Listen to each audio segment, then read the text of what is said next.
And joining us now from Ottawa is the MP Kevin Waugh. Welcome to the CJN Daily. Yeah, I'm looking very forward to this week, Alan. Right. Well, let's talk about this. There are two Holocaust denial bills or amendments that are being debated at almost the same time. How does that happen? What does that mean? Yeah, how did the Liberals take my private members bill is what you're saying. In February, I introduced C-250, the Holocaust denial, and it was in the first reading. And in the first reading, you only go about 50 seconds saying that you will bring this forward as a private member. And that was the choice I made this Parliament. This is my third private members bill. Last Parliament, which was the 43rd Parliament, my private members bill got passed. And I thought this one was also on track to get passed, the Holocaust denial.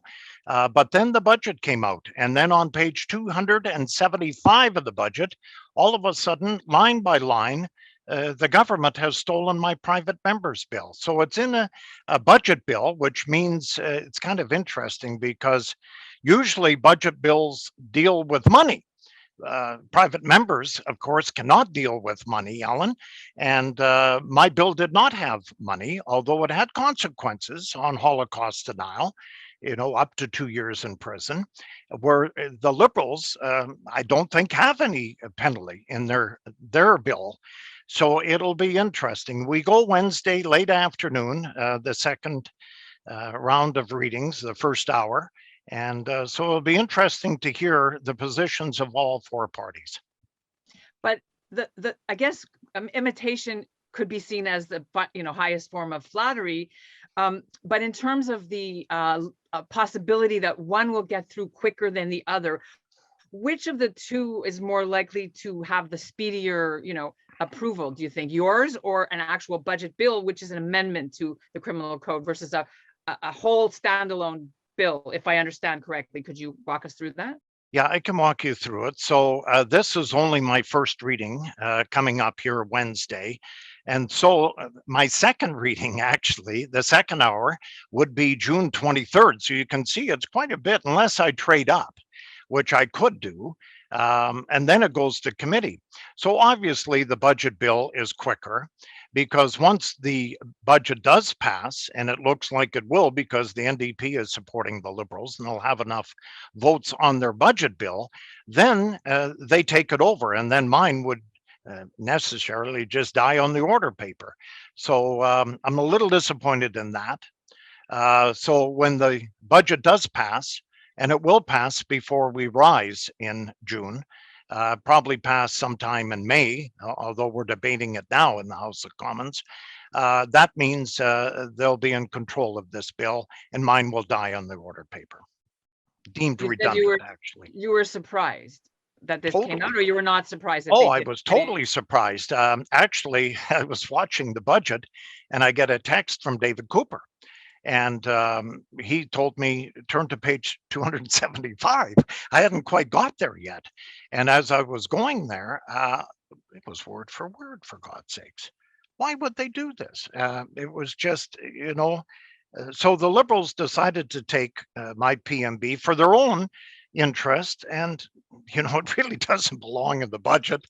Let's face it, the bill is not a budget item at all. In fact, as you know, PMBs are by regulation not permitted to do a money bill. But I got a heads up early from one of the Liberal members from Montreal who saw it on the order paper in February and texted me and said, could I second your bill? My party wouldn't like that very much, that a Liberal supporting a Conservative private members bill. So I knew something could be up, but I was absolutely shocked on budget day to find that they have attempted to take my private members bill for whatever reason. I think it's a clear attempt by the Liberals, though, to play politics, saying that we need this badly in this country. And I know the anti-Semitism, the rise of it is certainly prevalent during COVID. It always has been, but more so maybe during COVID. So I'm not going to stand on a soapbox and say it was mine. I'm going to say I had the idea, and the government recognized that an opposition member, it was a good PMB, and they've decided to take it. There has been, I mean, there are 17 or so other countries that have bills, but the Americans don't, and the UK doesn't. I'm sure your research has told you that, in fact, they think it's they could backfire. So what feedback or what thought process have you gone through with yours to go ahead with introducing it anyway? Our 15-minute speech on Wednesday will talk about the education and lack of education, I think, with the Holocaust. It's been decades now, as you know, in this country. It's not being taught, I think, the way it should be taught in our schools. And I used to be a school board trustee in the province of Saskatchewan. We've seen some denials from teachers out of Timmins, Ontario, for an example, most recently. And I think that's one of the reasons why we brought this forward. We can't absorb history and lose it. And I think it's, the 1940s were a long time. So I think we have to really, the Holocaust, as you know, is a special, it was a special time on Earth. It was a brutal time on this place. And we can't lose the fact of that. And I know things are gruesome today and in other places in the world, mainly right now, Ukraine. But we can't forget about the Holocaust. And I think, the younger people coming up don't have the same understanding as others do. And I think they need to understand what happened in the 40s and the millions of people that died, not only the Jewish, but, the Poles, everybody. I mean, there was close to 11 million, but 6 million of the Jewish faith. And, that can't be lost. And so I'm glad I brought the C250 out, because our speech on Wednesday, as I mentioned, is going to talk a lot about the education. I talked to people from France, and it's interesting, Ellen, because it's been there for 25 years. And when we were talking about it, the person we were talking with said it's like a ladder. So this is the first step. You might get to the second step. He said in France, they might be at 2 or 3 steps now, but it's 25 years in. And so it's going to take a long time.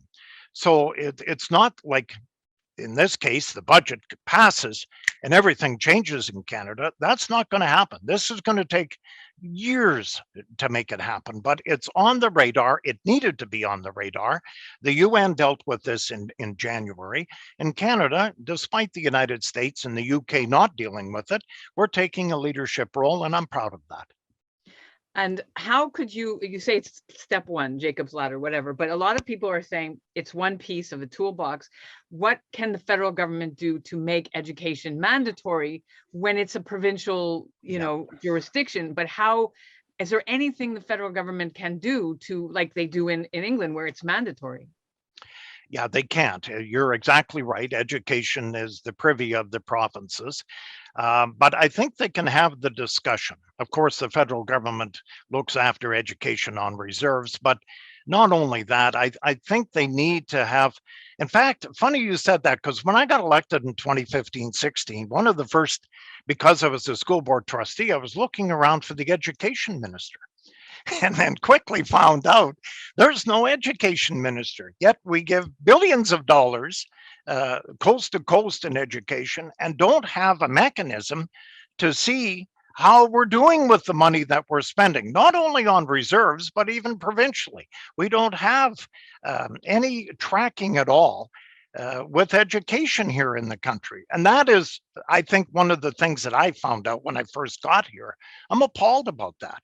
We're spending billions of dollars, not only on reserves, but education throughout this country, universities and colleges. And we don't know what is actually being taught. We don't know the attendance. We don't know a lot of things here in Ottawa. And that was one of the first things when I got here some 6.5 years ago, I was shocked about.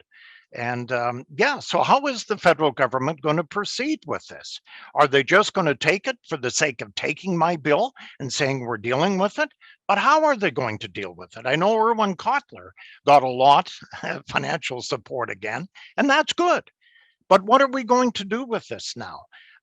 In Saskatchewan, the senator now, David Arnott, had a program that they were going to schools with in our province of Saskatchewan. That was not adopted, unfortunately. And I've talked to him about that recently because there's a void in this country on education, and especially history like the Holocaust. What about putting it into all citizenship training for people who are new immigrants? That has to be part of the test. What about mandatory and all the things that the federal government does require? And this is just an idea, I'm throwing it out here. You know, the federal, the military, Transport Canada, the RCMP, Fisheries and Oceans, make it mandatory in everything you do control. That's tough to do a mandatory thing. It sounds good. It sounds like, you know, you'd like to train the RCMP and the military and everything, but I don't think we have the capabilities of it here in this country. Like I just said, the education system has failed in Ottawa here when I look at the data that we don't have. But it's going to be interesting to see what the federal government does with this bill. If you're going to take the bill, what are you going to do with it? Are you just taking it because a conservative backbencher brought it out and you don't want that backbencher to get any of the credit? That can be fine. But what is your game plan? And I'm going to ask some questions during the budget debate. We're in the House this week, and I want to know A, why they took the bill, and B, what plans do you have with the bill, if you have any? Or is it, like I said, Liberals just taking the bill because they didn't want to give credit to the Conservative Party of Canada? But I want to see if their bill has teeth. And if it doesn't, then I may ask the clerk. There is a difference on the PMB then. Mine would have the 2 years, theirs would have not.